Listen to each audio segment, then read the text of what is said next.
കേരളത്തിലെ ഏറ്റവും മികച്ച ഇഗ്നോ കോച്ചിംഗ് പ്ലാറ്റ്ഫോമായ ലേൺവൈസ് അവതരിപ്പിക്കുന്ന IGNOU focus 5.0. Learnwise academic research ടീമിന്റെ നേതൃത്വത്തിൽ IGNOU previous year question paper ultimate analysis 5.0യിലൂടെ ഇഗ്നോ ഡിഗ്രി PG പ്രോഗ്രാമുകളുടെ previous year question paper machine learning algorithms ഉപയോഗപ്പെടുത്തി വളരെ കോംപ്രിഹെൻസീവായ രീതിയിൽ അനലൈസ് ചെയ്ത് നിങ്ങളുടെ മുന്നിലേക്ക് എത്തിക്കുന്നു. ഇഗ്നോ ഫോക്കസിന്റെ ഭാഗമായിട്ടുള്ള മുൻകാല ചോദ്യ പേപ്പറുകളുടെ ഡീറ്റെയിൽഡ് അനാലിസിസും പ്രിഡിക്റ്റീവ് ക്വസ്റ്റ്യൻ പേപ്പേഴ്സിന്റെ മോഡൽ ആൻസേഴ്സും അടങ്ങിയ PDF ഫയലുകൾ ലേൺവൈസിന്റെ ആപ്പിൽ അതാത് കോഴ്സുകളിൽ ലഭ്യമാണ്. ലേൺവൈസിന്റെ പ്രോഗ്രാമുകളെ കുറിച്ച് കൂടുതൽ അറിയാൻ വീഡിയോയുടെ ഡിസ്ക്രിപ്ഷൻ ബോക്സ് സന്ദർശിക്കുക. അവിടെ കാണുന്ന നമ്പറിൽ വാട്സ്ആപ്പ് വഴിയോ കോൾ വഴിയോ എത്രയും പെട്ടെന്ന് ബന്ധപ്പെടുക. 75 92 93 96 16 എന്നതാണ് നമ്പർ.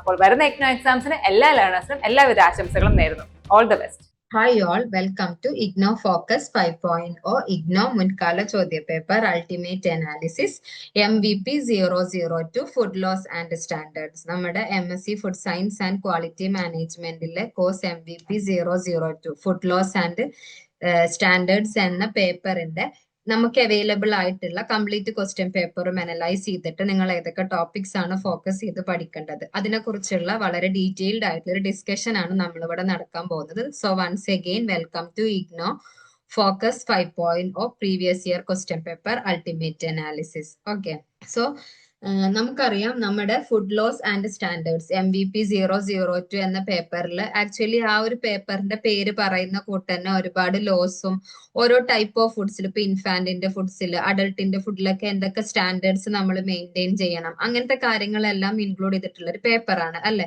സോ നമ്മളിവിടെ ചെയ്യാൻ പോകുന്നത് നമ്മുടെ കംപ്ലീറ്റ് സിലബസ് എല്ലാം അനലൈസ് ചെയ്തിട്ട് നമുക്ക് അവൈലബിൾ ആയിട്ടുള്ള കംപ്ലീറ്റ് ക്വസ്റ്റ്യൻ പേപ്പേഴ്സ് അനലൈസ് ചെയ്തിട്ട് അതിൽ നിന്ന് നമുക്ക് കിട്ടിയ ഡാറ്റയുടെ ബേസിസിൽ നിങ്ങൾ ഏതൊക്കെ ടോപ്പിക്സിലാണ് കൂടുതൽ പ്രയോറിറ്റൈസ് ചെയ്യേണ്ടത്, ഏതൊക്കെ ടോപ്പിക്സിൽ കൂടുതൽ ടൈം ഇൻവെസ്റ്റ് ചെയ്യണം, അങ്ങനെ അത് ഏത് ടോപ്പിക്സിനാണ് നമ്മൾ ഹയർ പ്രയോറിറ്റി കൊടുക്കേണ്ടത്, ഫൈനൽ മിനിറ്റ് പ്രിപ്പറേഷനിലടക്കം ഒട്ടും മിസ് ചെയ്യാതെ നോക്കി പോകേണ്ട കുറച്ച് ടോപ്പിക്സ് ഏതൊക്കെയാണ്, ആ കാര്യങ്ങളായിരിക്കും നമ്മൾ ഇവിടെ ഡിസ്കസ് ചെയ്യാൻ പോകുന്നത്. സോ നമുക്ക് സിലബസ് മാപ്പിംഗ് വരുന്നുണ്ട്. എല്ലാവർക്കും അറിയുന്നുണ്ടാകും നമ്മുടെ ഇഗ്നോയുടെ സിലബസിനെ ബ്ലോക്ക് വൈസ് ആയിട്ട് ഡിവൈഡ് ചെയ്തിട്ടുണ്ട്. സോ ഓരോ ബ്ലോക്കിലും നമ്മൾ ഏതൊക്കെ ടോപ്പിക്സ് ഇമ്പോർട്ടന്റ് ആയിട്ട് നോക്കി പോകണം. ആക്ച്വലി ആ ഒരു ഇമ്പോർട്ടൻസ് എന്ന ആ ഒരു കാര്യം നമ്മൾ ഫിക്സ് ചെയ്യുന്നത് ഇത്രയും കാലം നമുക്ക് അവൈലബിൾ ആയിട്ടുള്ള കംപ്ലീറ്റ് ക്വസ്റ്റ്യൻ പേപ്പേഴ്സ് അനലൈസ് ചെയ്ത് അതിനകത്ത് ഏത് ക്വസ്റ്റ്യൻ ആണ് ഏത് ടോപ്പിക്കിൽ നിന്നാണോ റെക്കറിംഗ് ആയിട്ട് ക്വസ്റ്റ്യൻസ് വന്നിട്ടുള്ളത് അതിന്റെ ബേസിസിലായിരിക്കും ആ ഒരു ടോപ്പിക്ക് നമ്മൾ എന്ത് ചെയ്യുന്നുണ്ടാവുക, ഫിക്സ് ചെയ്യുന്നുണ്ടാവുക. ദെൻ എക്സാം പാറ്റേൺ അനാലിസിസ് വരുന്നുണ്ട്. അതായത് എങ്ങനെയാണ് എക്സാമിന്റെ ഒരു ഫോർമാറ്റ്, മാർക്ക് ഡിസ്ട്രിബ്യൂഷൻ എങ്ങനെയാണ് 20 മാർക്ക് എസ്സേസ് ഒക്കെ എങ്ങനെ അപ്പിയർ ചെയ്യണം, ഷോർട്ട് നോട്ട്സ് എങ്ങനെ അപ്പിയർ ചെയ്യണം, അങ്ങനത്തെ ഒരുപാട് കാര്യങ്ങളാണ് നമ്മൾ ആ ഒരു പാർട്ടിൽ ഡിസ്കസ് ചെയ്യുന്നുണ്ടാവുക. ദെൻ റെക്കറിംഗ് ക്വസ്റ്റ്യൻസ് റിവ്യൂ, അതായത് കുറച്ച് നാളായിട്ട് റിപ്പീറ്റഡ് ആയിട്ട് ചോദിച്ചിട്ടുള്ള കുറച്ച് ക്വസ്റ്റ്യൻസ് നമ്മൾ എന്ത് ചെയ്യും, വിത്ത് ആൻസേഴ്സ് നമ്മൾ എന്ത് ചെയ്യും, ഡിസ്കസ് ചെയ്തു പോകും. Then topic probability and predictions, നമുക്ക് അവൈലബിൾ ആയിട്ടുള്ള ക്വസ്റ്റ്യൻ പേപ്പേഴ്സ് എല്ലാം അനലൈസ് ചെയ്തിട്ട് ഏത് ടോപ്പിക് ആണ് കൂടുതൽ പ്രൊബബിളി വരാൻ ചാൻസ് ഉള്ളത്, അത്രയും ടോപ്പിക്സ് ഏതൊക്കെ ടോപ്പിക്സ് നമ്മൾ കവർ ചെയ്യണം, ആ കാര്യങ്ങളെല്ലാം നമ്മൾ എന്ത് ചെയ്യുന്നുണ്ടാകും, ഡിസ്കസ് ചെയ്യുന്നുണ്ടാകും. ഫൈനലി നമുക്കിപ്പം അവൈലബിൾ ആയിട്ടുള്ള ക്വസ്റ്റ്യൻ പേപ്പേഴ്സിന്റെ എല്ലാം ബേസിസിൽ നമ്മളൊരു പ്രഡിക്റ്റീവ് പേപ്പർ, ഒരു മോക്ക് ക്വസ്റ്റ്യൻ പേപ്പർ സെറ്റ് ചെയ്തിട്ടുണ്ട്. അതിന്റെ ഡീറ്റെയിൽ ആയിട്ട് അനലൈസ് ചെയ്യുക, അത് ഡിസ്കസ് ചെയ്യും കൂടെ ചെയ്യും നമ്മൾ ഫൈനലായിട്ട്. സോ നമ്മൾ ആക്ച്വലി ഇവിടെ നമ്മൾ ചൂസ് ചെയ്തൊരു മെത്തഡോളജി എന്ന് പറയുന്നത് ഡയറക്റ്റ് ക്വസ്റ്റ്യൻ പാറ്റേൺ അനലൈസ് ചെയ്തിട്ട് അതിന്റെ ബേസിസിൽ കുറച്ച് ഡാറ്റ ക്രിയേറ്റ് ചെയ്തിട്ടല്ല ചെയ്തിട്ടുള്ളത്, മറിച്ച് ആ ക്വസ്റ്റ്യൻ പാറ്റേൺസ് അനലൈസ് ചെയ്യുന്നുണ്ട്, സിലബസ് അനലൈസ് ചെയ്തു, ഇപ്പം എങ്ങനെയാണ് ഇഗ്നോയുടെ പാറ്റേൺ ചേഞ്ച് ചെയ്തുകൊണ്ടിരിക്കുന്നത്, ആ ഒരു കാര്യം കൂടെ നമ്മൾ അനലൈസ് ചെയ്ത് കുറച്ച് ഡാറ്റാസ് സെറ്റ് ചെയ്ത് അതിന്റെ ബേസിസിലാണ് ആക്ച്വലി നമ്മൾ ഈ ഒരു സെഷൻ പ്ലാൻ ചെയ്തിട്ടുള്ളത്. സോ ഈ സെഷൻ നിങ്ങൾക്ക് വളരെയധികം യൂസ്ഫുൾ ആയിരിക്കും. സോ നമുക്ക് syllabus mapping by blocks, units and topics with exam relevance, ഏതൊക്കെ ബ്ലോക്കിൽ ഏതൊക്കെ യൂണിറ്റിൽ ഏതൊക്കെ ടോപ്പിക്സ് എത്ര തവണ അപ്പിയർ ചെയ്തിട്ടുണ്ട്, അതിന്റെ റെലവൻസ് എത്രത്തോളം ഉണ്ട്. ഇപ്പൊ ഇവിടെ ബ്ലോക്ക് 1ലെ ഇന്ത്യൻ ഫുഡ് റെഗുലേറ്ററി റിജൈമിലെ യൂണിറ്റ് 1ലെ PFA ആക്ട് റൂൾസ്, ആ യൂണിറ്റിലെ PFA ഡെഫിനീഷൻസ് ആൻഡ് സ്കോപ്പ് എന്ന ടോപ്പിക് 2 തവണ വന്നിട്ടുള്ളൂ. സോ അതിന് ലോ കാറ്റഗറി ആണ്. അതുപോലെ തന്നെ ലോ കാറ്റഗറിയിൽ വരുന്ന ഒരു ടോപ്പിക് ആണ് സെയിം ബ്ലോക്കിലെ യൂണിറ്റ് 2ലെ food safety and quality requirements എന്ന് പറയുന്ന യൂണിറ്റിലെ മാൻഡേറ്ററി വേഴ്സസ് വോളണ്ടറി റിക്വയർമെന്റ്സ്. 3 തവണയാണ് ചോദിച്ചിട്ടുള്ളത്. സെയിം ലോ കാറ്റഗറിയിൽ വരുന്ന ഒരു ടോപ്പിക് ആണ് same block 1 unit 2 food safety and quality റിക്വയർമെന്റിലെ GMP GHP FS MS എന്ന ടോപ്പിക്സിൽ നിന്ന് 2 തവണ ക്വസ്റ്റ്യൻ വന്നിട്ടുള്ളൂ. എന്നാൽ same block 1 Indian food regulatory and regime എന്ന ബ്ലോക്കിലെ തന്നെ യൂണിറ്റ് 3 അതായത് food safety standards act 2006 FSSA എന്ന യൂണിറ്റിലെ objectives and salient features of FSSA ആ ഒരു പർട്ടിക്കുലർ ടോപ്പിക്കിൽ നിന്നും, അതുപോലെ unit 3 food safety and standards act 2006 FSSA ആ ഒരു പർട്ടിക്കുലർ യൂണിറ്റിലെ FSSAI bodies and scientific panels ഈ 2 ടോപ്പിക്സിൽ നിന്ന് 6 തവണ ക്വസ്റ്റ്യൻസ് അപ്പിയർ ചെയ്തു. സോ അതെന്ത് മീഡിയം കാറ്റഗറിയിൽ വരുന്ന ഒരു ടോപ്പിക്സ് ആണ്. എന്നാൽ സെയിം ബ്ലോക്കിലെ തന്നെ സെയിം യൂണിറ്റിൽ അതായത് food safety and standards act 2006 FSSA എന്ന യൂണിറ്റിലെ commissioner designated officer public analyst roles general principles ഈ 2 ടോപ്പിക്സിൽ നിന്ന് 4ഉം 2ഉം തവണയായിട്ടാണ് ക്വസ്റ്റ്യൻസ് ചോദിച്ചിട്ടുള്ളത്. സോ ഇത് എന്താണ് ലോ കാറ്റഗറി ആണ്. അതുപോലെ തന്നെ same block Indian food regulatory regime എന്ന ബ്ലോക്ക് 1 തന്നെ unit 4 essential commodities and control orders ഈ ഒരു പർട്ടിക്കുലർ യൂണിറ്റിൽ നിന്ന് milk and milk products order MMPO എന്ന ടോപ്പിക് 2 തവണയെ വന്നിട്ടുള്ളൂ. അതും ലോ കാറ്റഗറിയിൽ വരുന്ന ടോപ്പിക്കാണ്. എന്നാൽ ബ്ലോക്ക് 2 ഗ്ലോബൽ സിനാറിയോ എന്ന ബ്ലോക്കിലെ unit 5 Codex Alimentarius Commission CAC Codex Alimentarius commissions ആ ഒരു പർട്ടിക്കുലർ യൂണിറ്റിലെ Codex Commission and subsidiary bodies എന്ന ടോപ്പിക്കിൽ നിന്ന് 16 തവണ 16 ടൈംസ് ക്വസ്റ്റ്യൻസ് വന്നിട്ടുണ്ട്. അത് ഹൈ കാറ്റഗറിയിൽ വരുന്നൊരു ടോപ്പിക് ആണ്. അതുപോലെ block 2 unit 6 WTO implications SBS and TBT എന്ന യൂണിറ്റിലെ കോഡെക്സ് WTO റിലേഷൻഷിപ്പ് ആ ഒരു പർട്ടിക്കുലർ ടോപ്പിക് 18 തവണ ക്വസ്റ്റ്യൻസ് വന്നിട്ടുണ്ട്. സോ അതും എന്താണ് ഹൈ കാറ്റഗറി ആണ്. എന്നാൽ അതേസമയം ബ്ലോക്ക് 2 സെയിം യൂണിറ്റ് 5 അതായത് കോഡെക്സ് എലിമെന്ററീസ് കമ്മീഷൻ CAC എന്ന യൂണിറ്റിലെ 8 സ്റ്റെപ്പ് 5 സ്റ്റെപ്പ് സ്റ്റാൻഡേർഡ് ഫോർമുലേഷൻ എന്ന ടോപ്പിക് 3 തവണ അപ്പിയർ ചെയ്തിട്ടുള്ളൂ ആ ടോപ്പിക്കിൽ നിന്ന് ക്വസ്റ്റ്യൻസ്. സോ അതിനെന്താണ് ലോ കാറ്റഗറി ആണ്. എന്നാൽ ബ്ലോക്ക് 2 ഗ്ലോബൽ സിനാറിയോ എന്ന ബ്ലോക്കിലെ unit 6 WTO implications SPS and TBT അതിലെ SPS TBT similarities and differences ഈ ഒരു ടോപ്പിക്കിൽ നിന്ന് 6 തവണ ക്വസ്റ്റ്യൻ വന്നിട്ടുള്ളൂ. അതിനെന്താണ് മീഡിയം കാറ്റഗറി ആണ് വരുന്നത്. ഇനി ബ്ലോക്ക് 2 ഗ്ലോബൽ സിനാറിയോ യൂണിറ്റ് 6 തന്നെ WTO implications SPS and TBT അവിടുന്ന് SPS എഗ്രിമെന്റ് എന്ന ടോപ്പിക്കിൽ നിന്ന് 2 തവണയാണ് ക്വസ്റ്റ്യൻ വന്നിട്ടുള്ളത്. അതിനും ലോ കാറ്റഗറി ആണ്. സെയിം ബ്ലോക്കിലെ unit 7 other international standard bodies അതുപോലെ സെയിം യൂണിറ്റിലെ തന്നെ ISO ആൻഡ് സ്റ്റാൻഡേർഡ്സ് എന്ന ടോപ്പിക്കിൽ നിന്ന് 3ഉം 2ഉം തവണയായിട്ടാണ് ക്വസ്റ്റ്യൻസ് വന്നിട്ടുള്ളത്. ഇത് രണ്ടും ലോ കാറ്റഗറിയിൽ വരുന്ന ടോപ്പിക്സ് ആണ്. ബ്ലോക്ക് 2 ഗ്ലോബൽ സിനാറിയോ അതായത് സെയിം ബ്ലോക്കിലെ same unit 7 other international standards IPPC എന്ന ടോപ്പിക്കിൽ നിന്നും AOAC എന്ന ടോപ്പിക്കിൽ നിന്നും 2 തവണ മാത്രമേ ക്വസ്റ്റ്യൻ വന്നിട്ടുള്ളൂ. അതും ലോ കാറ്റഗറിയിൽ വരുന്ന ഒരു ടോപ്പിക് ആണ്. എന്നാൽ block 3 export and import laws and regulations എന്ന ബ്ലോക്കിലെ unit 8 FDDR act and FTP എന്ന യൂണിറ്റിൽ നിന്ന് നമ്മുടെ general provisions of export import എന്ന പർട്ടിക്കുലർ ടോപ്പിക്കിൽ നിന്ന് 21 ടൈംസ് 21 തവണയാണ് ക്വസ്റ്റ്യൻ അപ്പിയർ ചെയ്തിട്ടുള്ളത്. ഹൈ കാറ്റഗറി ടോപ്പിക് ആണത്. Same block 3 export import laws and റെഗുലേഷൻസിലെ സെയിം യൂണിറ്റ് 8 തന്നെ objectives and strategies of FTP ആ ഒരു പർട്ടിക്കുലർ ടോപ്പിക്കിൽ 4 തവണ ക്വസ്റ്റ്യൻസ് വന്നിട്ടുള്ളൂ. So it has also medium relevance. ഇനി ബ്ലോക്ക് 3 സെയിം ബ്ലോക്കിലെ തന്നെ സെയിം യൂണിറ്റിലെ FDDR ആക്ട് ആൻഡ് FTP എന്ന യൂണിറ്റിലെ എക്സ്പോർട്ട് പ്രൊമോഷൻ സ്കീംസ് ആ ഒരു പർട്ടിക്കുലർ ടോപ്പിക്കിൽ നിന്ന് 4 തവണയാണ് ക്വസ്റ്റ്യൻ വന്നിട്ടുള്ളത്. അതുപോലെ തന്നെ യൂണിറ്റ് 18 തന്നെ ഡ്യൂട്ടി ഫ്രീ ഇമ്പോർട്ട്സ് എന്ന ടോപ്പിക്കിൽ നിന്നും 4 തവണ ക്വസ്റ്റ്യൻ വന്നിട്ടുള്ളൂ. അതിനും ലോ കാറ്റഗറി ആണ്. എന്നാൽ നമ്മുടെ block 3 unit 10 export promotion bodies എന്ന യൂണിറ്റിൽ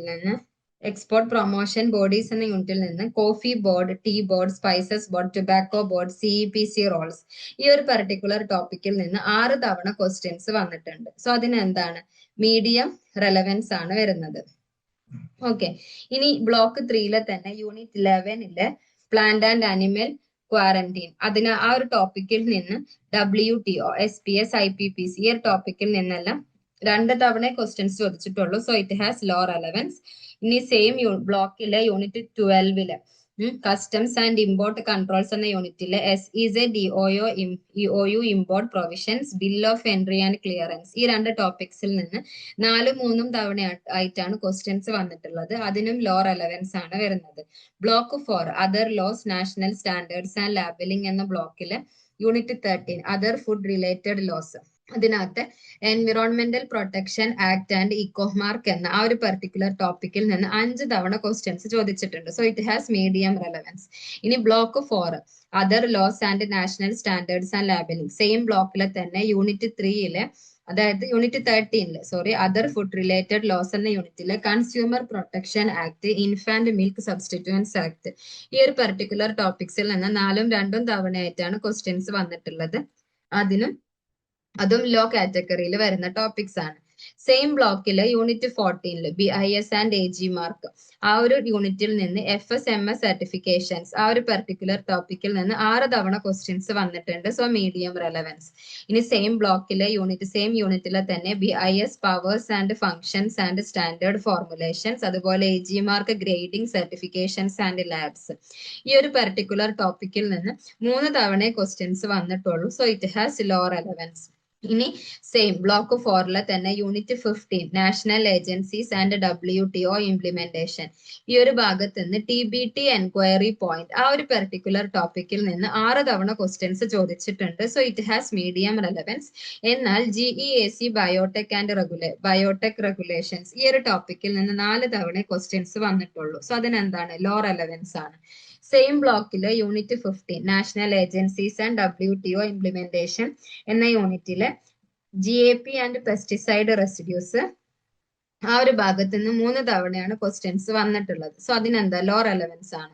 ഇനി യൂണിറ്റ് 16 ഫുഡ് ലാബലിംഗ് എന്ന യൂണിറ്റിലെ nutrition labelling and codex guide lines, PFA legal metrology, FPO MFPO labelling, ഈ ഒരു പെർട്ടിക്കുലർ ടോപ്പിക്സിൽ നിന്ന് 4-2 തവണയായിട്ടാണ് ക്വസ്റ്റ്യൻസ് വന്നിട്ടുള്ളത്. സോ അതിനും എന്താണ് ലോ കാറ്റഗറി ആണ്.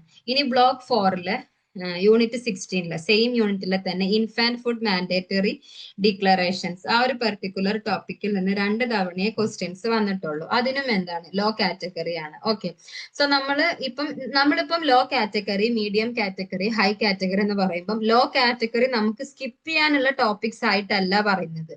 ബട്ട് എന്താണ്, നമ്മൾ എന്താണെങ്കിലും കവർ ചെയ്ത് പോണം. കാരണം അത് ചോദിച്ചിട്ടുണ്ട്, ഒന്നിൽ കൂടുതൽ തവണ ചോദിച്ച ടോപ്പിക്സ് തന്നെയാണ്. സോ ചോദിക്കാനുള്ള ചാൻസ് ഉണ്ട്, ബട്ട് ആ ചാൻസ് കുറവാണെന്നേ ഉദ്ദേശിക്കുന്നുള്ളൂ. ഒരിക്കലും ആ ടോപ്പിക്സ് സ്കിപ്പ് ചെയ്യാനുള്ള ഒരു മാനദണ്ഡം അല്ല അത്. നമ്മൾ ഇതിന് ഇമ്പോർട്ടൻസ് കൊടുക്കണം. അതിനേക്കാൾ കുറച്ചും കൂടെ ഇമ്പോർട്ടൻസ് എന്തിനു കൊടുക്കണം, ഹയർ കാറ്റഗറിയിലും മീഡിയം കാറ്റഗറിയിലും വരുന്ന ടോപ്പിക്സിന് കൊടുക്കണം എന്ന് മാത്രം. ഓക്കെ, ഇപ്പൊ നമ്മൾ പറഞ്ഞിട്ടുള്ള കാര്യം ജസ്റ്റ് ബാർ ഡയഗ്രം ആക്കി കൊടുത്തിട്ടാണുള്ളത്. ഇതിനകത്ത് നോക്കിയാൽ അറിയാൻ പറ്റും, ബ്ലോക്ക് 2 ബ്ലോക്ക് 4 ഏകദേശം സെയിം ആയിട്ടാ കിടപ്പുള്ളത്. അതായത് ഏകദേശം ഒരേപോലത്തെ തന്നെ ക്വസ്റ്റ്യൻസ് കവർ ചെയ്യുന്നുണ്ട്.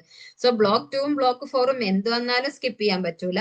ദെൻ ബ്ലോക്ക് 3 കവർ ചെയ്യണം, ദെൻ ബ്ലോക്ക് 1 കവർ ചെയ്യണം. ഈ ഒരു ഓർഡറിൽ നമുക്ക് എന്ത് ചെയ്യാം, പഠിക്കാൻ വേണ്ടിയിട്ട് പറ്റും. ഏത് ബ്ലോക്കിന് കൂടുതൽ ടൈം ഇൻവെസ്റ്റ് ചെയ്യണം, ഏത് ബ്ലോക്കിൽ ഏതൊക്കെ ടോപ്പിക്സ് നമ്മൾ കൂടുതലായിട്ട് കവർ ചെയ്യണം. ഓക്കെ, ആ കാര്യങ്ങളാണ് നമ്മൾ പറയുന്നത്. നമ്മളിപ്പം പറഞ്ഞ സെയിം ഡാറ്റയുടെ ഒരു ഹീറ്റ് മാപ്പ് ആണ് ഇവിടെ കൊടുത്തിട്ടുള്ളത്. നമ്മൾ ഇപ്പം അനലൈസ് ചെയ്ത നമ്മൾ കുറച്ച് ടോപ്പിക്സ് എല്ലാം അനലൈസ് ചെയ്തു. അതിന്റെ ബേസിസിൽ ഹൈ ഈൽഡ് ടോപ്പിക്സ്, അതായത് നമുക്ക് എന്താണ് ഒരുപാട് തവണ അപ്പിയർ ചെയ്ത ടോപ്പിക്സ് എന്ന് പറയുന്നത് ഒന്ന് കോഡെക്സ് സ്റ്റാൻഡേർഡ് ഫോർമുലേഷൻ ആണ്. 18 തവണ ചോദിച്ചിട്ടുണ്ട്. സോ അതിനെന്ത് ചെയ്യാം, സ്ട്രാറ്റജിക് ആയിട്ട്, അതായത് ഷോർട്ട് നോട്ടിലും ചോദിക്കാനുള്ള ചാൻസ് ഉണ്ട്, ലോങ് ആൻസറിലും ചോദിക്കാനുള്ള ചാൻസ് ഉണ്ട്. ഏത് രീതിയിൽ ചോദിച്ചാലും അതിന്റെ പ്രോസസ്സും റാഷണലും എല്ലാം എന്ത് ചെയ്യണം, കവർ ചെയ്യണം. അതുപോലെ തന്നെ ഹൈ ഈൽഡ് ടോപ്പിക് ആണ് BIS powers, functions and standard formulation. ഇതുപോലെ 10 മാർക്ക് ക്വസ്റ്റ്യൻ ആയിട്ടും ചോദിക്കാം. അപ്പൊ എന്ത് ചെയ്യണം, അതിന്റെ പ്രൊസീജിയർ എല്ലാം സ്റ്റെപ്പ് ബൈ സ്റ്റെപ്പ് ആയിട്ട് തന്നെ വളരെ നീറ്റ് ആയിട്ട് തന്നെ കവർ ചെയ്യണം. Then codex Commission and subsidiary bodies ആണ് 17 തവണ ചോദിച്ചിട്ടുണ്ട്. കോമൺ ആയിട്ട് ചോദിക്കുന്ന ഒരു ക്വസ്റ്റ്യൻ ആണ്. സോ അതിന്റെ സ്ട്രക്ചർ, കമ്മിറ്റീസ്, ഫങ്ഷൻസ്, ഇതെല്ലാം എന്ത് ചെയ്യണം, കവർ ചെയ്യണം. ആക്ച്വലി ഈ ടോപ്പിക്സ് എന്തുകൊണ്ട് ഹൈ ഈൽഡ് ടോപ്പിക്സ് ആയെന്ന് വെച്ചാൽ ഇവിടെ മെയിൻ ആയിട്ടും കുറച്ച് ലോസും കുറച്ച് സ്റ്റാൻഡേർഡ്സ്, ട്രേഡ് ചെയ്യുമ്പോഴുള്ള കുറച്ച് ലോസും സ്റ്റാൻഡേർഡ്സും ഒക്കെയാണ് കവർ ചെയ്യുന്നത്.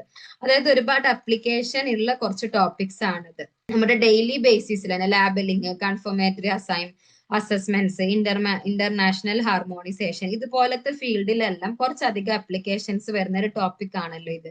അതുകൊണ്ടാണ് ഇത് ഹൈ ഈൽഡ് ടോപ്പിക് ആയതും കൂടെ. റിപ്പീറ്റഡ് ആയിട്ട് ഇതിനകത്ത് നിന്ന് ക്വസ്റ്റ്യൻസ് വരാനുള്ള ഒരു കാരണം അത് തന്നെ ആവാം.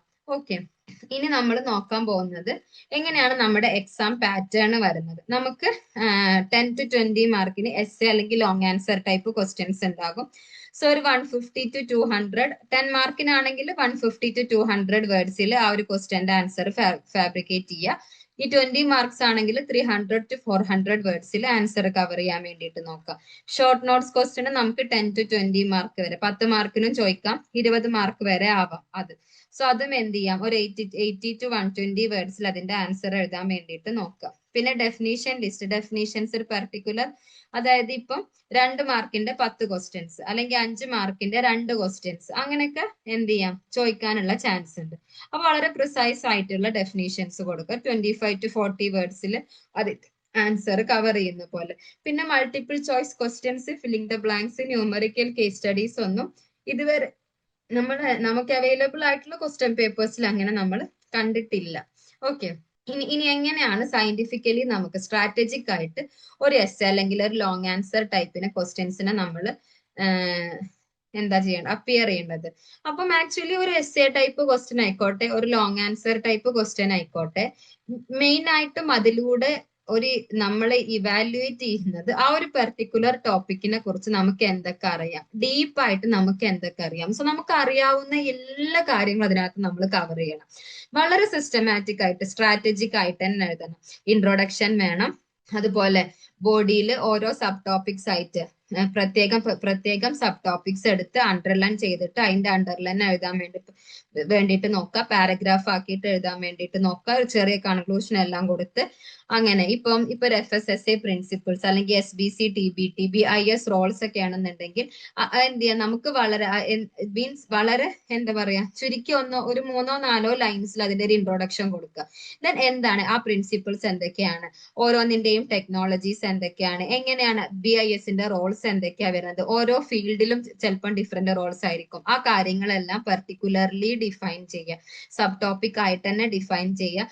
വളരെ ഡീപ്പായിട്ട് ഡെഫിനിഷൻസും എക്സ്പ്ലനേഷൻസും എക്സാമ്പിൾസും അപ്ലിക്കേഷൻസും, അതിന് ഡെയിലി ബേസിസിൽ അപ്ലിക്കേഷൻസ് ഉണ്ടെങ്കിൽ അത് ഒന്നും കൂടെ മുൻതൂക്കം കൊടുത്തുകൊണ്ട് ഫസ്റ്റ് എല്ലാം ആ അപ്ലിക്കേഷൻസ് എല്ലാം എഴുതുക. ദെൻ ഫൈനലി ചെറിയൊരു കൺക്ലൂഷൻ, നമ്മൾ ഓവറോൾ ഇത്രയും കാര്യത്തിൽ നിന്ന് നമ്മൾ എന്തൊക്കെ മനസ്സിലാക്കണം എന്ന് വളരെ ചെറുതായിട്ടൊന്ന് കൊടുക്കുക. കുറച്ചധികം കീ പോയിന്റ്സ് എല്ലാം എന്ത് ചെയ്യുക, ആഡ് ചെയ്തിട്ട് അതെല്ലാം ഒന്ന് അണ്ടർലൈൻ ചെയ്യാനും വേണ്ടിയിട്ട് നോക്കുക. അങ്ങനെ ഒരു 300 to 400 വേർഡ്സിലായിരിക്കണം ഒരു 20 മാർക്ക് ക്വസ്റ്റ്യനെ നമ്മൾ എന്ത് ചെയ്യേണ്ടത്, അപ്പിയർ ചെയ്യേണ്ടത്. ഇനി ഷോർട്ട് നോട്ട് ടൈപ്പ് ക്വസ്റ്റ്യൻ ആണെന്നുണ്ടെങ്കിൽ വളരെ കൺസൈസ് ആയിട്ട് വളരെ പ്രിസൈസ് ആയിട്ട് എന്ത് ചെയ്യാം, അതിന്റെ ഡെഫിനേഷൻസ് കൊടുക്കുക. ഇപ്പൊ AG മാർക്ക്, എന്താണ് AG മാർക്ക്, അതെന്ത് ചെയ്യുക, വളരെ പ്രിസൈസ് ആയിട്ട് കൊടുക്കുക. ഇപ്പം ഒരു 5 മാർക്കിന്റെ 4 ക്വസ്റ്റ്യൻസ് അല്ലെങ്കിൽ മാർക്കിനനുസരിച്ച് എഴുതാൻ നോക്കണേ. ഇപ്പൊ 5 മാർക്കിന്റെ 4 ക്വസ്റ്റ്യൻ ആണെങ്കിൽ കുറച്ചൊന്ന് ഡീറ്റെയിൽ ആയിട്ട് എഴുതേണ്ടി വരും. അതായത് എന്തപ്പം ചെറിയൊരു ഡെഫിനീഷന് 1-2 എക്സാമ്പിൾസ്, 1-2 ആപ്ലിക്കേഷൻസ് അങ്ങനെ എഴുതേണ്ടി വരും. എന്നാൽ 2 മാർക്കിന്റെ ക്വസ്റ്റ്യൻ ആണെങ്കിൽ 1-2 ലൈനിൽ വളരെ പ്രിസൈസ് ആയിട്ട് തന്നെ ഡിഫൈൻ ചെയ്യാം. ഇമ്പോർട്ടന്റ് ആയിട്ടുള്ള അപ്ലിക്കേഷനും ഇമ്പോർട്ടന്റ് ആയിട്ടുള്ള ഒരു എക്സാമ്പിളും കൂടെ കൊടുക്കുക. അത്രയും മതി, വളരെ ക്രിസ്പ് ആയിട്ടുള്ള ഡെഫിനീഷൻ മതി. 3-4 കീ പോയിന്റ്സ് കവർ ചെയ്താൽ മതി.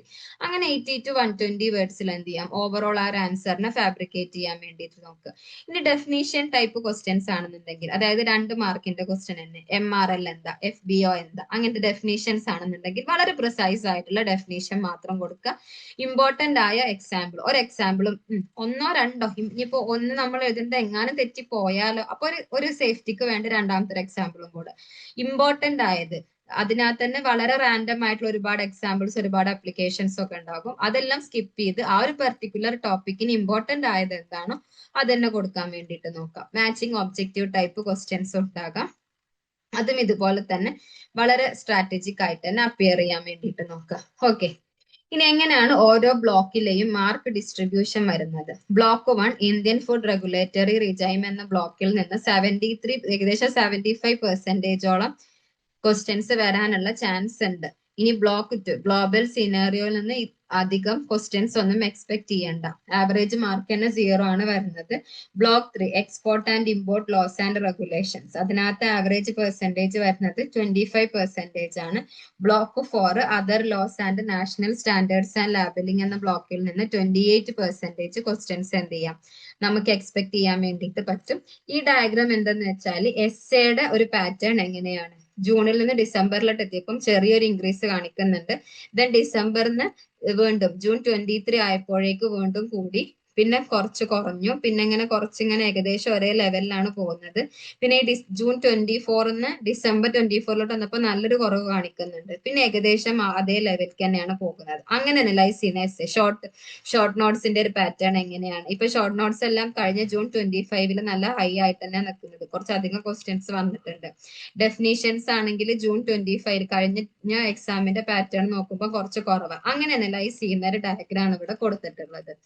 ഓക്കെ, എങ്ങനെയാണ് ഓരോ ക്വസ്റ്റ്യന്റെ, അതായത് ഇപ്പം എസ് എ ടൈപ്പ് ക്വസ്റ്റ്യൻസ് ഒക്കെ 85% മാർക്കും നമുക്ക് ആ ഒരു എസ് എ ടൈപ്പ്, അതായത് ഇപ്പൊ ജൂൺ 23 ഏകദേശം 86% എസ് എ ടൈപ്പ് ക്വസ്റ്റ്യൻ ആയിരുന്നു. എന്നാൽ അത് ജൂൺ 25 എത്തിയപ്പം എസ് എ ടൈപ്പ് ക്വസ്റ്റ്യൻസ് കുറച്ച് കുറഞ്ഞിട്ടുണ്ട്. എന്നാൽ ഇപ്പം വീണ്ടും എന്ത് ചെയ്യുന്നുണ്ട്, അതായത് ആവറേജ് നമുക്കൊരു 78% വരെ എസ് എ ടൈപ്പ് ക്വസ്റ്റ്യൻ തന്നെ പ്രതീക്ഷിക്കാം. ഇനി ഷോർട്ട് നോട്ട്സ്, അതായത് 78% എന്ന് പറയുമ്പോൾ അത്രയും ക്വസ്റ്റ്യൻസ് അല്ല ഉദ്ദേശിക്കുന്നത്, അത്രയും മാർക്കിന് മീൻസ് എന്ത് ചെയ്യാം, ഇപ്പൊ ഒരു 20 മാർക്കിന്റെ 2 എസ് ആയാൽ തന്നെ 40 മാർക്ക് ആയില്ലേ. അങ്ങനെ അത്രയും കൂടുതൽ മാർക്സിന് എസ് എ ടൈപ്പ് ക്വസ്റ്റ്യൻസ് തന്നെ നമുക്ക് പ്രതീക്ഷിക്കാം. ഷോർട്ട് നോട്ട്സ് കുറയുവാണ് ചെയ്തിട്ടുള്ളത്, കൂടുകയാണ് ചെയ്തിട്ടുള്ളത്. ജൂൺ 22 8.3% ഉണ്ടായിരുന്നത്, എന്നാൽ ജൂൺ 25 എത്തുമ്പോൾ 28.6% ആവുന്നുണ്ട്.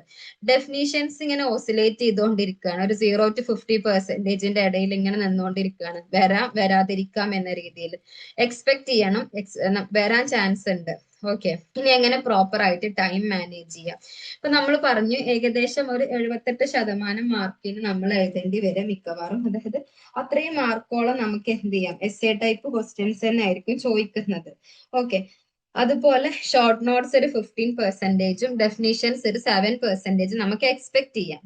അങ്ങനെ വരുമ്പം ഒരു 140 to 145 മിനിറ്റ്സ് കൊണ്ട് തന്നെ നമ്മൾ എന്ത് ചെയ്യാൻ വേണ്ടിയിട്ട് നോക്കുക, S A types questions cover ചെയ്യാൻ വേണ്ടിയിട്ട് നോക്കുക. ഒരു എസ് എക്ക് ഒരു അരമണിക്കൂറോ മാക്സിമം ഒരു 40 മിനിറ്റ് ഒക്കെ എടുത്ത് കണ്ട് തന്നെ 20 മാർക്കിന്റെ ഒരു എസ് എ നമ്മൾ കംപ്ലീറ്റ് ചെയ്യണം. 10 മാർക്കിന്റെ എസ് എ ആണെന്നുണ്ടെങ്കിൽ ഒരു 15-18 മിനിറ്റ് കൊണ്ട് തന്നെ നമ്മൾ എന്ത് ചെയ്യണം, അത് കംപ്ലീറ്റ് ചെയ്യാൻ വേണ്ടിയിട്ട് നോക്കണം. ഇനി ഷോർട്ട് നോട്ട്സിനാണെങ്കിൽ 25 to 30 മിനിറ്റ്സ് എടുക്കാൻ പറ്റുള്ളൂ. അത് തന്നെ 5 മാർക്ക് ക്വസ്റ്റ്യൻ ആണെങ്കിൽ 6 to 7 മിനിറ്റ്സ് എടുക്കാൻ പറ്റുള്ളൂ. ഡെഫിനിഷൻ ടൈപ്സ് ക്വസ്റ്റ്യൻസിന് ഒരു 10 to 12 മിനിറ്റ്സ്, അതായത് ഒരു 5 മിനിറ്റ് കൊണ്ട് തന്നെ മാക്സിമം എന്ത് ചെയ്യാം, ഒരു 10 മിനിറ്റ് കൊണ്ട് തന്നെ മാക്സിമം കവർ ചെയ്യാൻ വേണ്ടിയിട്ട് നോക്കുക.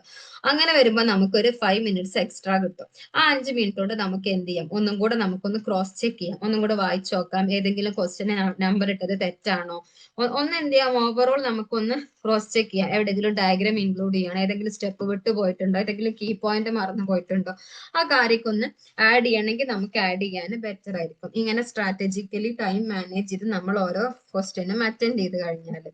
ഓക്കെ, ഈ റിപ്പീറ്റഡ് ആയിട്ട് ചോദിച്ചിട്ടുള്ള കുറച്ച് ക്വസ്റ്റ്യൻസ് ആണ് ഇവിടെ കൊടുത്തിട്ടുള്ളത്, നമുക്ക് അതൊന്ന് ഡിസ്കസ് ചെയ്യാം. First question, explain the functions of MPEDA commodity boards coffee, tea, spices. 6 തവണ ചോദിച്ചിട്ടുണ്ട്. ആക്ച്വലി എന്താണ് ഫങ്ഷൻസ് ഓഫ് MPEDA? അതിന്റെ ഫങ്ഷൻസ് മെയിൻ ആയിട്ട് വരുന്നത് മറൈൻ പ്രൊഡക്ട്സിൽ എക്സ്പോർട്ട്, ഇൻഫ്രാസ്ട്രക്ചറിന്റെ, അതായത് കോൾഡ് ഐറ്റംസ് സ്റ്റോർ ചെയ്യുമ്പോഴും പ്രോസസ്സിംഗ് യൂണിറ്റിലൊക്കെ ഉള്ള ഇൻഫ്രാസ്ട്രക്ചറിന്റെ ഡെവലപ്മെന്റ്, പിന്നെ ഇന്റർനാഷണൽ സ്റ്റാൻഡേർഡ്സിന്റെ ക്വാളിറ്റി കൺട്രോളില്, പിന്നെ ഇന്റർനാഷണൽ ട്രേഡ് ഫെയേഴ്സിന്റെ മാർക്കറ്റ് പ്രൊമോഷനും പാർട്ടിസിപ്പേഷനും, അങ്ങനത്തെ കുറച്ച് കാര്യങ്ങളൊക്കെ. പിന്നെ ട്രെയിനിങ് സ്കിൽ ഡെവലപ്മെന്റ്, ഫിഷർമാൻസിന്റെയും എക്സ്പോർട്സിന്റെയും എല്ലാം ട്രെയിനിങ് സ്കിൽ ഡെവലപ്മെന്റിനെല്ലാം actually marine products export development authority എന്ന് പറയുന്ന പെർട്ടിക്കുലർ കാറ്റഗറി വരുന്നത്. അതിന്റെ ഫങ്ഷൻസ് ആയിട്ട് വരുന്നത് ഇമ്പോർട്ടന്റ് ആയിട്ടുള്ള കുറച്ച് കാര്യങ്ങളാണ് ഞാനിവിടെ പറഞ്ഞു പോകുന്നത്. നെക്സ്റ്റ്, കോമോഡിറ്റി ബോർഡ്സിന്റെ ഫങ്ഷൻസ് ആണ് ചോദിച്ചിട്ടുള്ളത്, കോഫിയിലും ടീയിലും സ്പൈസസിലും.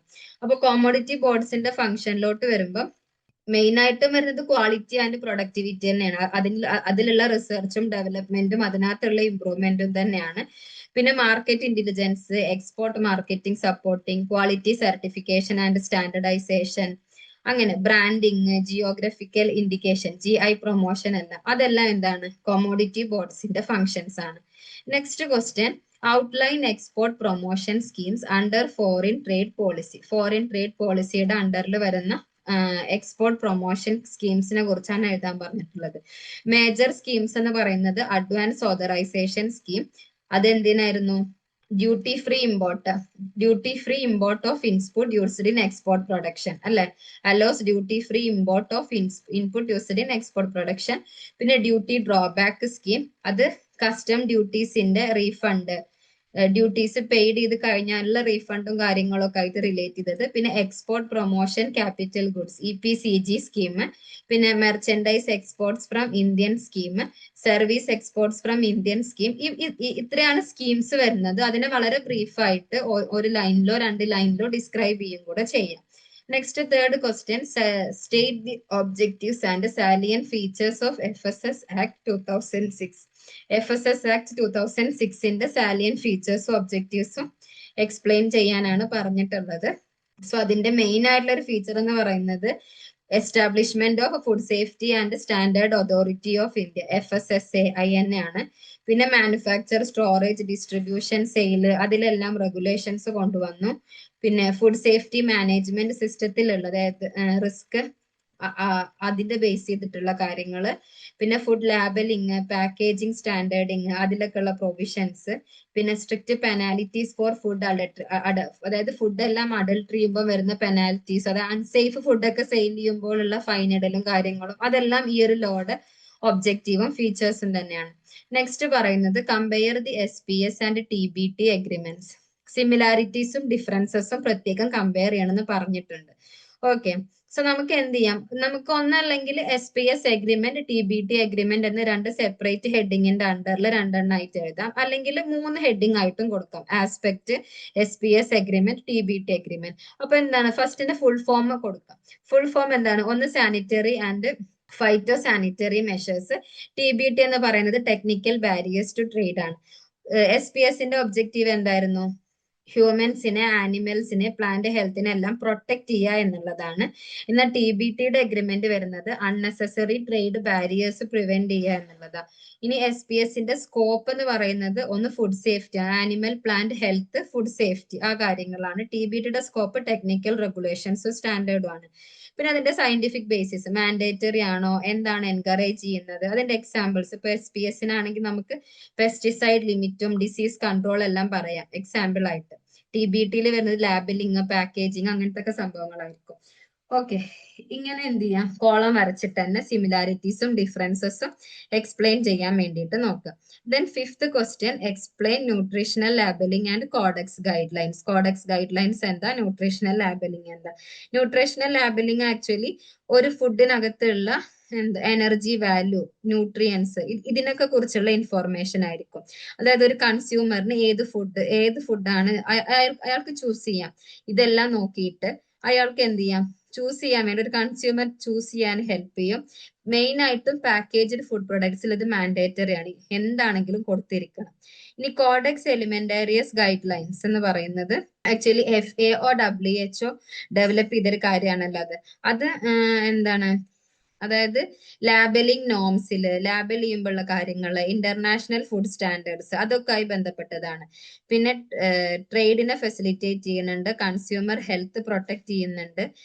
ഇതിന്റെ റെഫറൻസ് ആയി യൂസ് ചെയ്തിട്ടുള്ളത് WTO ഡിസ്പ്യൂട്ട്സ് ആണ്. ഇത്രയും കാര്യങ്ങളൊക്കെ ഞാൻ ജസ്റ്റ് പോയിന്റ് വൈസ് ആണ് പറഞ്ഞു പോകുന്നത്. ഇത്രയും കാര്യങ്ങളൊക്കെ ജസ്റ്റ് ഒന്ന് എക്സ്പ്ലെയിൻ ചെയ്തിട്ട് എഴുതാം. Next, state the role of APEDA in export promotion. Export പ്രൊമോഷനിലുള്ള റോളാണ് പറഞ്ഞിട്ടുള്ളത്. ആക്ച്വലി APEDA എന്ന് വെച്ചാൽ എന്താ, agriculture and processed food products export development authority. ഇവരുടെ റോള് വരുന്നത് ഒന്ന് അഗ്രികൾച്ചറിലും പ്രോസസ്ഡ് ഫുഡ്സിനെ എന്ത് ചെയ്യുക, പ്രൊമോട്ട് ചെയ്യുക. എക്സ്പോർട്സിന്റെ രജിസ്ട്രേഷൻസിൽ റോള് വരുന്നുണ്ട്. ക്വാളിറ്റിയിൽ റോള് വരുന്നുണ്ട്. അതായത് ഇന്റർനാഷണൽ സ്റ്റാൻഡേർഡ്സ് മീറ്റ് ചെയ്യുന്നുണ്ടോ ക്വാളിറ്റിയിൽ, ആ കാര്യങ്ങളെല്ലാം ചെക്ക് ചെയ്യുന്നുണ്ട്. എക്സ്പോർട്ട് ഇൻഫ്രാസ്ട്രക്ചർ ഡെവലപ്മെന്റ്, അങ്ങനത്തെ കാര്യങ്ങൾ. പിന്നെ training, capacity building four exporters, ആ കാര്യങ്ങളെല്ലാം എന്ത് ചെയ്യാം, ഈ ഒരു ക്വസ്റ്റ്യനകത്ത് കവർ ചെയ്യാൻ വേണ്ടിയിട്ട് പറ്റും. ഓക്കെ, നെക്സ്റ്റ് ക്വസ്റ്റ്യൻ ചോദിച്ചിട്ടുള്ളത് Discuss powers, responsibilities of FSSA bodies, Commissioner, FSO, Public Analyst, Scientific Panel. FSSA bodies in the powers of responsibilities of describe ചെയ്യണം. First commissioner of food safety. Commissioner of food സേഫ്റ്റിയുടെ role വരുന്നത് ഒന്ന് food safety and standard act 2006 സ്റ്റേറ്റില്, അതായത് ആ ഒരു particular law ഉണ്ടല്ലോ 2006 ആ ഒരു ലോയുടെ എസ്റ്റാബ്ലിഷ്മെന്റ് എൻഫോഴ്സ്മെന്റ് തന്നെയാണ് മെയിൻ ആയിട്ടും വരുന്നത്. പിന്നെ ലൈസൻസ് കൊടുക്കല്, ഇൻസ്പെക്ഷന്, വയലേഷൻസിനെ വയലേറ്റ് ചെയ്യുന്നുണ്ടോ, ഈ റൂൾ വയലേറ്റ് ചെയ്യുന്നുണ്ടോ, ആ കാര്യങ്ങൾ ചെക്ക് ചെയ്യല്, അങ്ങനത്തെ ഒക്കെ തന്നെയാണ്. ഇനി ഫുഡ് സേഫ്റ്റി ഓഫീസർ അതാണെങ്കിൽ ഫുഡ് എസ്റ്റാബ്ലിഷ്മെന്റ്സിന്റെ ഇൻസ്പെക്ഷന്, ഫുഡിന്റെ സാമ്പിളിങ്, അൺസേഫ് ഫുഡാണോ ആൾട്ടേർഡ് ഫുഡാണോ എന്നൊക്കെ കാര്യങ്ങളെല്ലാം എന്ത് ചെയ്യുക, ചെക്ക് ചെയ്യല്. പബ്ലിക് അനലിസ്റ്റിൻ്റെത് വരുന്നത് ഫുഡ് സാമ്പിൾസ് എന്ത് ചെയ്യും, FSOക്ക് സെൻഡ് ചെയ്യും. FSO സെൻഡ് ചെയ്ത ഫുഡ് സാമ്പിൾസിനെ അനലൈസ് ചെയ്യും. അതുപോലെ ആ അനലിറ്റിക്കൽ റിപ്പോർട്ട്സ് അതോറിറ്റീസിന് സബ്മിറ്റ് ചെയ്യുക. പ്രത്യേകിച്ച് ആക്ഷൻസ് ഒന്നും ഇവർ എടുക്കുന്നില്ല, ബട്ട് ആ ഒരു ഫുഡ് അനലൈസ് ചെയ്യുന്നതും ആ അനലൈസ് ചെയ്ത ഡാറ്റ സബ്മിറ്റ് ചെയ്യുന്ന ഹയർ അതോറിറ്റീസിന് സബ്മിറ്റ് ചെയ്യുന്നതും പബ്ലിക് അനലിസ്റ്റ് ആയിരിക്കും.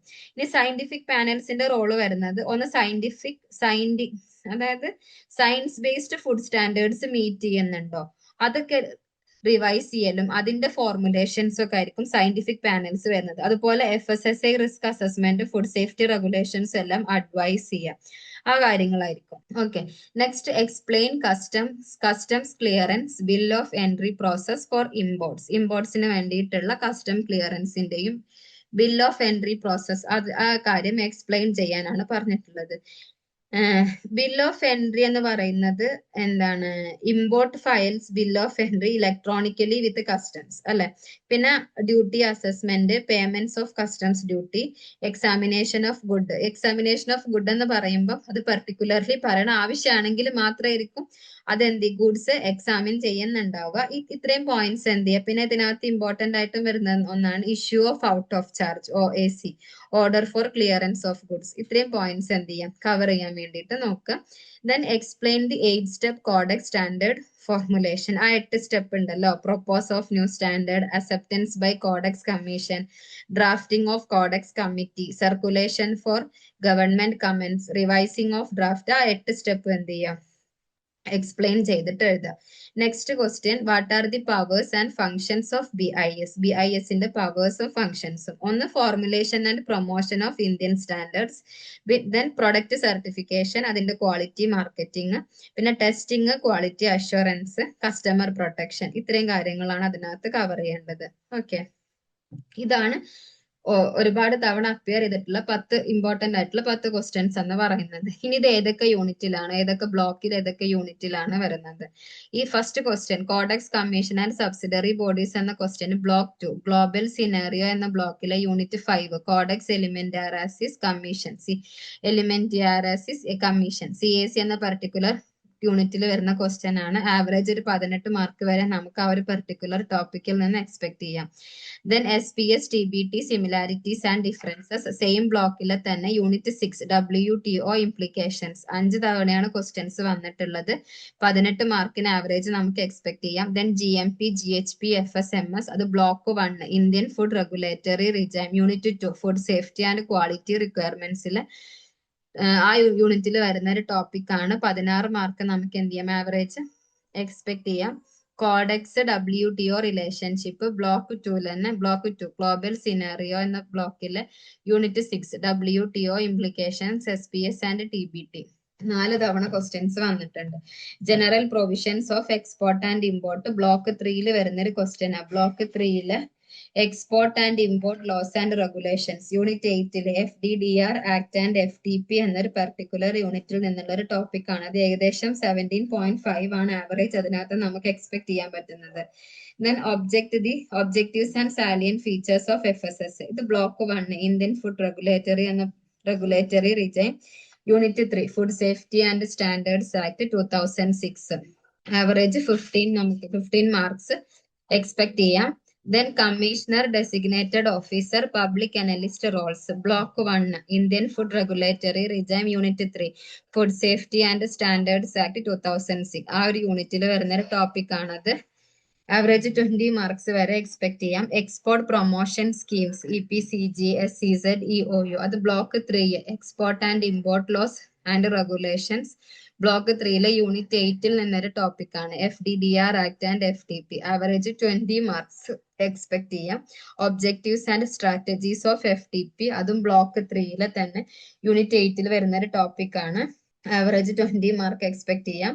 Plant quarantine order 2003 and DIP act 1914, അതും block 3 export and import laws and regulations എന്ന ബ്ലോക്കിലെ unit 11 plant and animal quarantine എന്ന യൂണിറ്റിൽ നിന്നുള്ള ഒരു ക്വസ്റ്റ്യൻ ആണ്. നിങ്ങൾ ഇഗ്നോയിൽ ജോയിൻ ചെയ്തിട്ടുള്ള ഒരാളാണോ, അല്ലെങ്കിൽ ഇഗ്നോയിൽ ജോയിൻ ചെയ്ത് ഡിഗ്രിയോ PGയോ നേടണമെന്ന് ആഗ്രഹിക്കുന്ന ഒരാളാണോ? ആണെങ്കിൽ നിങ്ങൾക്ക് വേണ്ടിയുള്ളതാണ് ലേൺവൈസ് പ്ലാറ്റ്ഫോം. കേരളത്തിലെ ഏറ്റവും മികച്ച ഇഗ്നോ സപ്പോർട്ട് പ്ലാറ്റ്ഫോമായ ലേൺവൈസിന്റെ സഹായത്തോടു കൂടി രാജ്യത്തെ ഏറ്റവും മികച്ച, ഏറ്റവും ക്രെഡിബിൾ ആയിട്ടുള്ള ഡിസ്റ്റൻസ് എഡ്യൂക്കേഷൻ യൂണിവേഴ്സിറ്റി ഇഗ്നോയിൽ നിന്ന് ഡിഗ്രി, PG, MBA ഒക്കെ നേടാം. 36ഓളം വരുന്ന പ്രോഗ്രാമുകൾ നിങ്ങൾക്ക് ഫസ്റ്റ്, സെക്കൻഡ്, തേർഡ്, ഫോർത്ത് ഇയറിന് ആവശ്യമായിട്ടുള്ള ഫുൾ സപ്പോർട്ടും ലേൺവൈസിൽ അവൈലബിൾ ആണ്. ഞങ്ങളുടെ എല്ലാ ലേണേഴ്സിനും കൃത്യമായ മെന്റർഷിപ്പോട് കൂടി കോംപ്രഹെൻസീവ് ഒരു ഡിഗ്നിഫൈഡ് ലേണിംഗ് എക്സ്പീരിയൻസ് ഉറപ്പാക്കുന്ന ലേൺവൈസിന്റെ സവിശേഷതകൾ നിങ്ങൾക്ക് ഇവിടെ കാണാം. ലേൺവൈസിൽ മുൻപ് പഠിച്ചവരുടെ നിലവിൽ പഠിച്ചുകൊണ്ടിരുന്ന ലേണേഴ്സിന്റെ എക്സ്പീരിയൻസസ് അറിയുന്നതിനായി എത്രയും പെട്ടെന്ന് തന്നെ ലേൺവൈസിലെ യൂട്യൂബ് ചാനൽ സന്ദർശിക്കുക. അവിടെ നിങ്ങൾക്ക് ഒരുപാട് വീഡിയോസ് കാണാനാവും. കൂടുതൽ വിവരങ്ങൾക്കായി താഴെ കൊടുത്തിരുന്ന നമ്പറിൽ കോൾ വഴിയോ വാട്സ്ആപ്പ് വഴിയോ ബന്ധപ്പെടുക.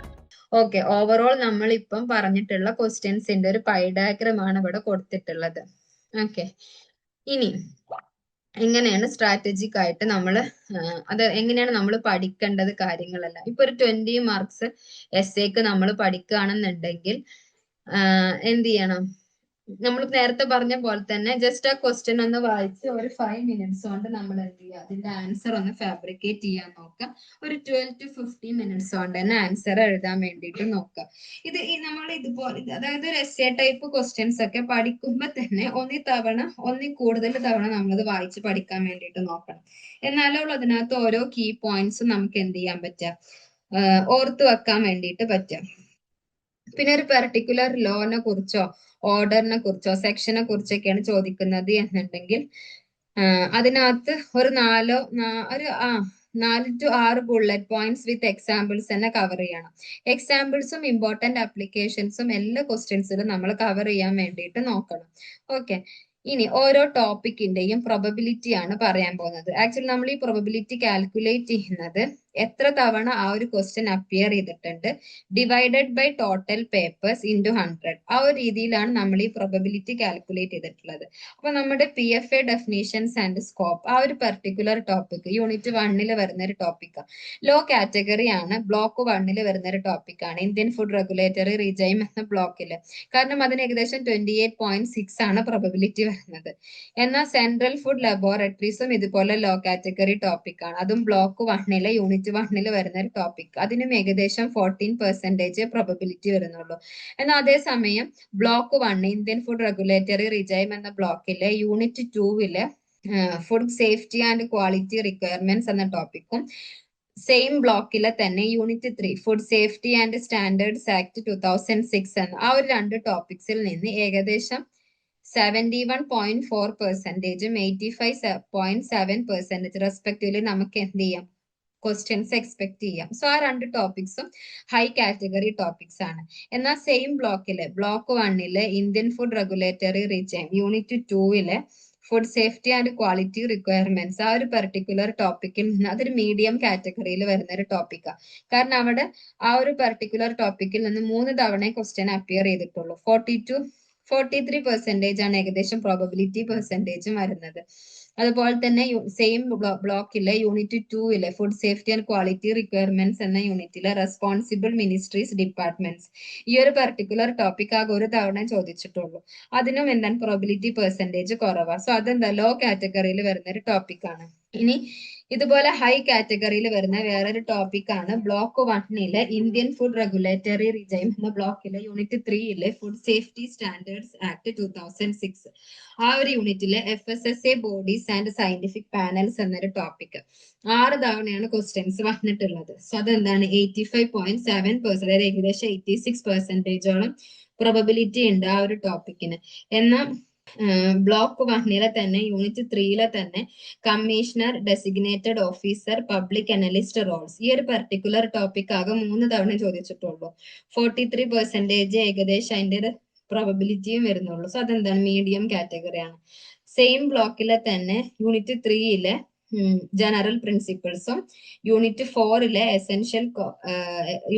ആയിട്ടുള്ള essential commodities and control orders ആ ഒരു യൂണിറ്റിലെ മിൽക്ക് ആൻഡ് മിൽക്ക് പ്രൊഡക്ട്സ് ഓർഡറും ഈ ഒരു പെർട്ടിക്കുലർ ടോപ്പിക്സ് ആകെ 2 തവണ അപ്പിയർ ചെയ്തിട്ടുള്ളൂ. സോ അതെന്താണ്, ലോ കാറ്റഗറി ആണ്. ഹൈ കാറ്റഗറിയിൽ വരുന്ന വേറൊരു ടോപ്പിക്കാണ് ബ്ലോക്ക് 2 ഗ്ലോബൽ സിനാറിയോ എന്ന ബ്ലോക്കിലെ unit 5 Codex Alimentarius Commission CAC Codex Commission and subsidiary bodies ആ ഒരു പെർട്ടിക്കുലർ ടോപ്പിക്കിൽ നിന്ന് ഏകദേശം 7 തവണ ക്വസ്റ്റ്യൻസ് ചോദിച്ചിട്ടുണ്ട്. സോ അതെന്താണ്, ഹൈലി റെലവെന്റ് ആയിട്ടുള്ള, നമ്മൾ ഒരിക്കലും മിസ് ചെയ്യാതെ കവർ ചെയ്യേണ്ട ഒരു ടോപ്പിക് ആണത്. ഓക്കെ, വേറെ ഹൈ കാറ്റഗറിയിൽ വരുന്ന ഒരു ടോപ്പിക് ആണ് unit 5 Codex Alimentarius Commission. So high കാറ്റഗറിയിൽ വരുന്ന വേറൊരു ടോപ്പിക് ആണ് ബ്ലോക്ക് 2 ഗ്ലോബൽ സിനാറിയോ എന്ന ബ്ലോക്കിന്റെ unit 5 codex Commission and subsidiary bodies എന്ന് വരുന്ന ഒരു ടോപ്പിക്. അത് ഏകദേശം 7 തവണ ആ ഒരു ടോപ്പിക്കിൽ നിന്ന് ക്വസ്റ്റ്യൻസ് ചോദിച്ചിട്ടുണ്ട്. ഇനി മീഡിയം കാറ്റഗറിയിൽ വരുന്ന ഒരു ടോപ്പിക് ആണ് സെയിം യൂണിറ്റിലെ തന്നെ 8 to 5 സ്റ്റെപ്പ് സ്റ്റാൻഡേർഡ് ഫോർമുലേഷന് സെയിം ബ്ലോക്കിലെ തന്നെ സെയിം യൂണിറ്റിലെ തന്നെ കോഡെക്സ് ഇന്ത്യ എന്നൊരു ടോപ്പിക്. കോഡെക്സ് ഇന്ത്യ എന്നൊരു ടോപ്പിക് ലോ കാറ്റഗറിയിൽ വരുന്ന ഒരു ടോപ്പിക് ആണ്. അതിനെല്ലാം പ്രോബിലിറ്റി പെർസെൻറ്റേജും കുറവാണ്. നെക്സ്റ്റ് ഹൈ കാറ്റഗറിയിൽ വരുന്ന വേറൊരു ടോപ്പിക് ആണ് സെയിം ബ്ലോക്കിലെ ബ്ലോക്ക് 2 ഗ്ലോബൽ സിനാറിയോ എന്ന ബ്ലോക്കിലെ SPS യൂണിറ്റ് 6 WTO ഇംപ്ലിക്കേഷൻസ് എന്ന യൂണിറ്റിലെ SPS TBT similarities and differences. അത് കാരണം അതിന്റെ ഒരു പ്രോബിലിറ്റി പെർസെൻറ്റേജും ഹൈ 71.4 ആ വരുന്നത്. എന്നാൽ സെയിം ബ്ലോക്കിലെ സെയിം യൂണിറ്റിലെ SPS agreement, dispute settlement, codex WTO relationship ഇത്രയും ടോപ്പിക്സ് ലോ കാറ്റഗറിയിൽ വരുന്ന ടോപ്പിക്സ് ആണ്. അതുപോലെ തന്നെ മീഡിയം കാറ്റഗറിയിൽ വരുന്ന ഒരു ടോപ്പിക് ആണ് സെയിം ബ്ലോക്കിലെ unit 7 other international standard bodies എന്ന യൂണിറ്റിലെ OIE എന്നൊരു ടോപ്പിക്. എന്നാൽ ലോ കാറ്റഗറിയിൽ വരുന്ന ടോപ്പിക് ആണ് സെയിം യൂണിറ്റ് സെയിം ബ്ലോക്കിലെ സെയിം യൂണിറ്റിലെ IPPCയും AOACയും.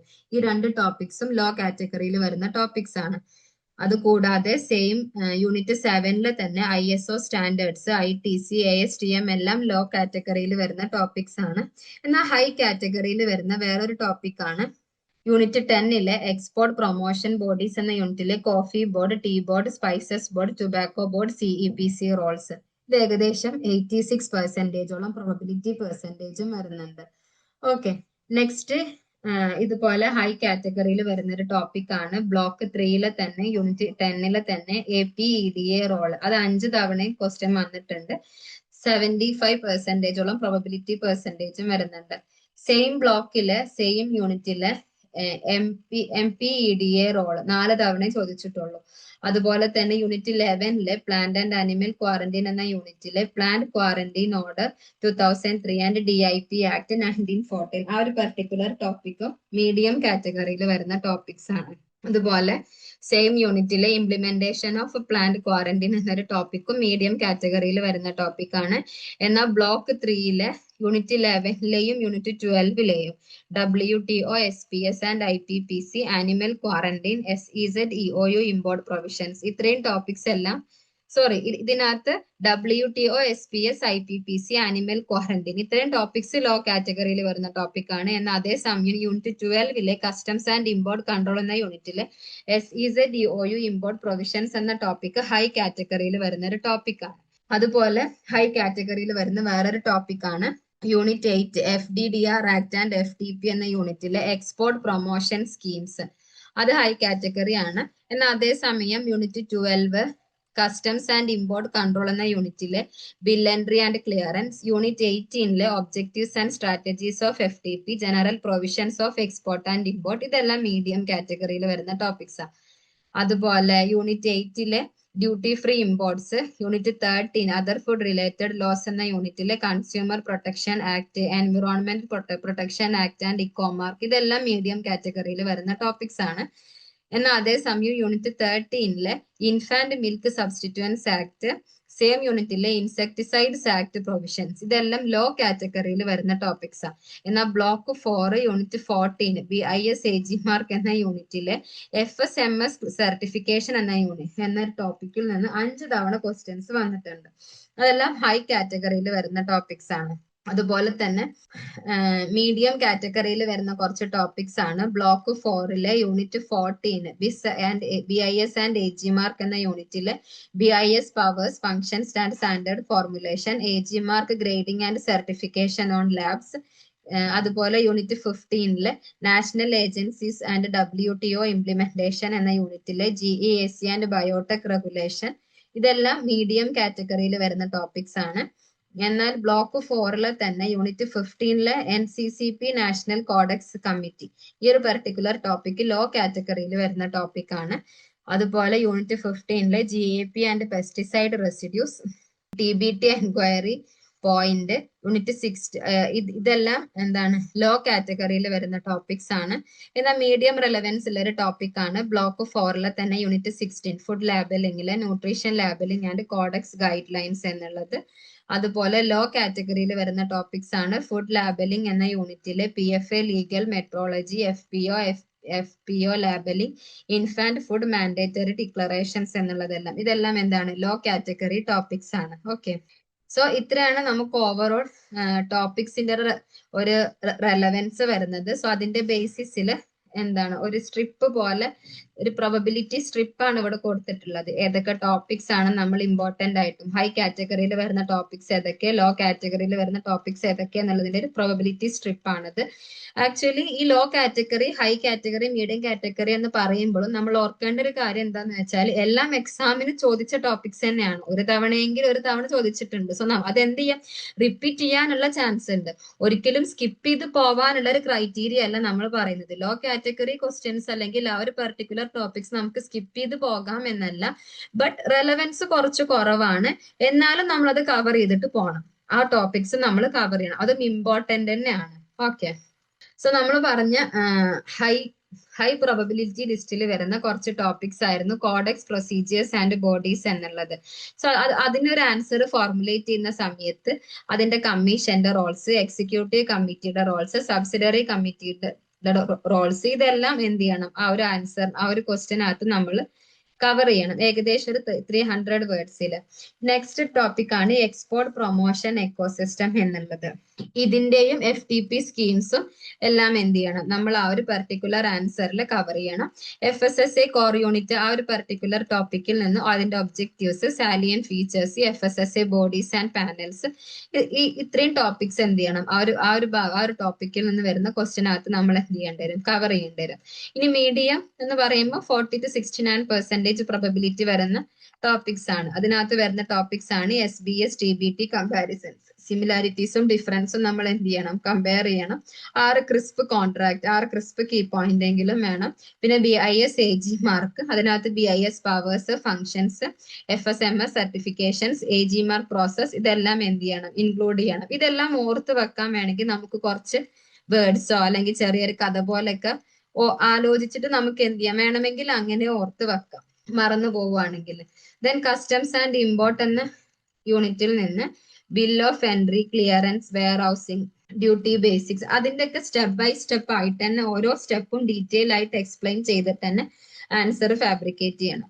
ലോ കാറ്റഗറിയിൽ വരുന്ന ഒരു ടോപ്പിക് ആണ് control orders and legacy act എന്നുള്ളത്. MFPO, MMPO, FPO, EP act specifies. ഈ ആക്ടുകളെല്ലാം എന്ത് ചെയ്യുക, സ്പെസിഫൈ ചെയ്യുക. 2 കോളം ആക്കിയിട്ടൊക്കെ നോട്ട്സ് ഒക്കെ പ്രിപ്പയർ ചെയ്യാൻ വേണ്ടിയിട്ട് നോക്കാം. ഓക്കെ, നെക്സ്റ്റ് നമുക്ക് എന്ത് ചെയ്യാം, നമ്മൾ ഇത്രയും ക്വസ്റ്റ്യൻസ് എല്ലാം, ഇത്രയും എക്സാം പാറ്റേൺസ് അനലൈസ് ചെയ്തിട്ട് സെറ്റ് ചെയ്തിട്ടുള്ള ഒരു ക്വസ്റ്റ്യൻ പേപ്പർ ആണ്. അതൊന്ന് എന്ത് ചെയ്യാം, ഡിസ്ക്രൈബ് ചെയ്യാം, ഒന്ന് ഡിസ്കസ് ചെയ്തിട്ട് പോകാം.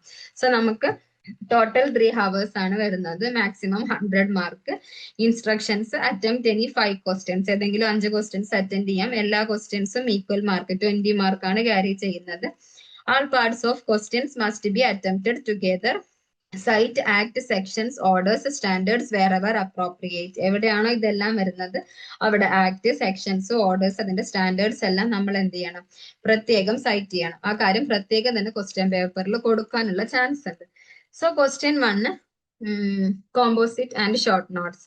അതായത് define any 5 of the following. ഇവിടെ കുറച്ചധികം കൊടുത്തിട്ടുണ്ട്. Residue, monitoring plan, food business operator, special economic zone, good hygiene practices, national Codex contact point, best before date, self certification, public analyst, cashew export promotion council. ഇത്രയും കൊടുത്തിട്ടുണ്ട്. ഇതിനകത്ത് നിന്ന് ഏതെങ്കിലും 5 explain ചെയ്താൽ മതി. ഞാനിപ്പോ എല്ലാം ജസ്റ്റ് ഒന്ന് പറഞ്ഞിട്ട് പോവാം.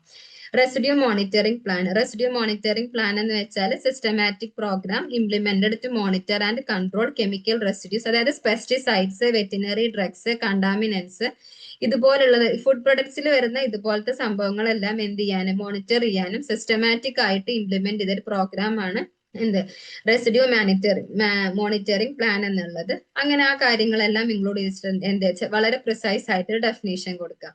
Next, food business operator, FBO. എന്തായാലും ഫുഡ് ബിസിനസ് ഓപ്പറേറ്റർ എന്ന് വെച്ചാൽ ഒരു പേഴ്സൺ ആവാം അല്ലെങ്കിൽ ഒരു എൻറ്റൈറ്റി ആവാം.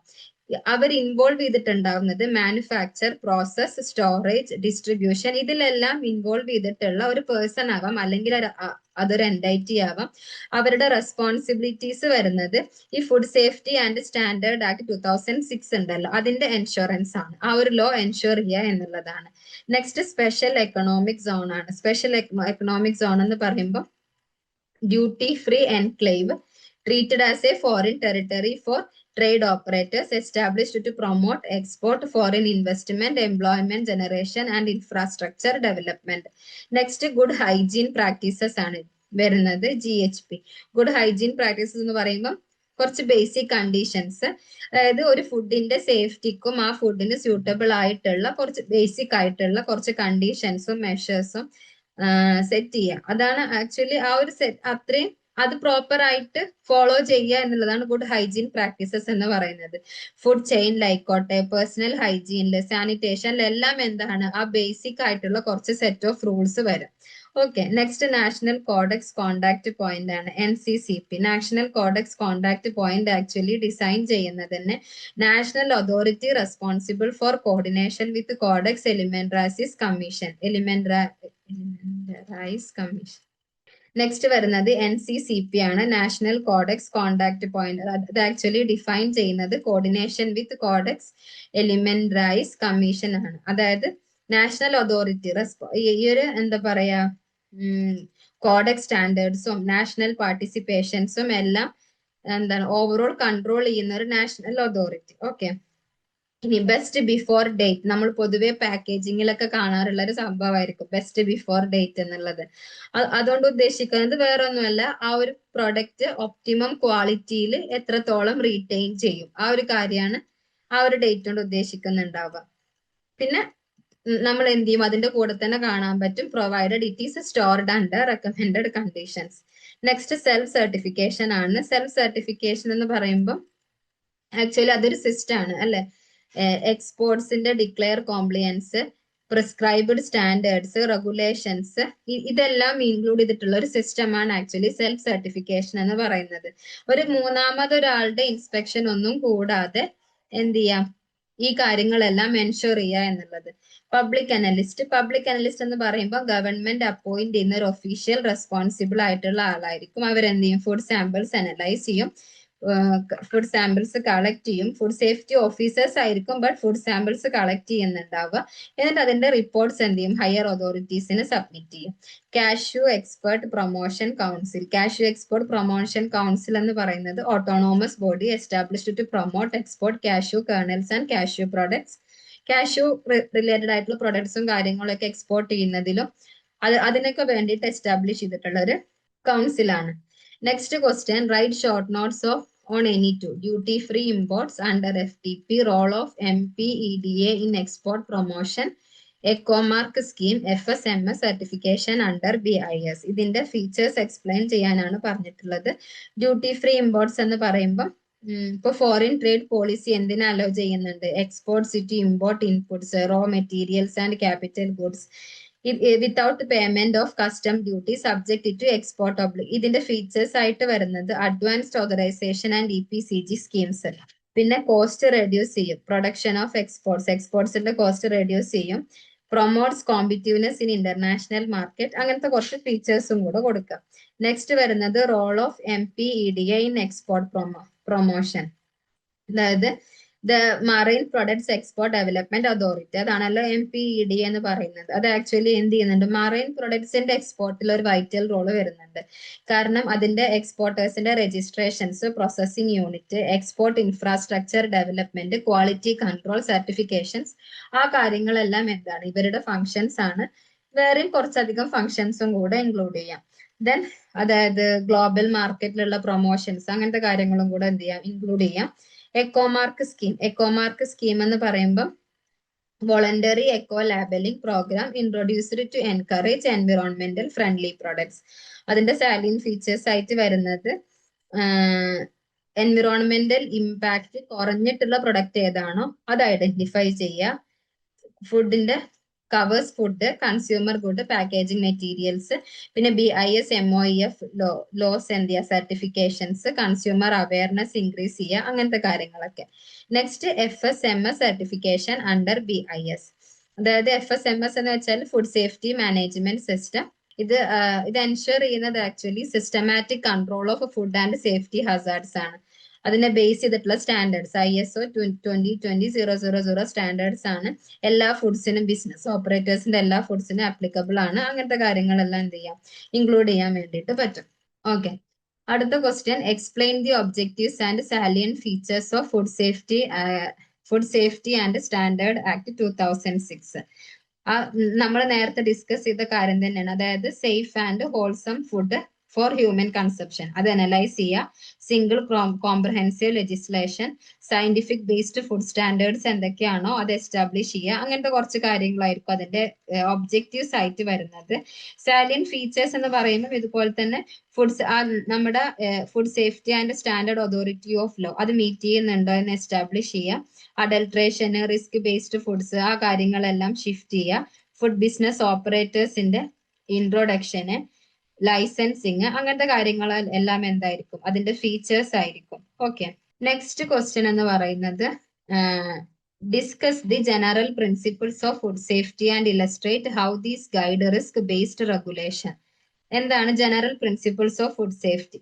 ഫുഡ് സേഫ്റ്റി അതിന്റെ ജനറൽ പ്രിൻസിപ്പിൾസ് എന്ന് പറയുന്നത്, ഒന്ന് ഫുഡ് സേഫ്റ്റി മെഷേഴ്സ് ബേസ് ചെയ്തിട്ടുള്ള risk analysis, then protection of consumer health, precautionary principles, transparency in decision making, proportionality of measures of risk. ഇത്രയും കാര്യങ്ങളാണ്. കുറച്ചധികം പ്രിൻസിപ്പിൾസ് ഉണ്ട്.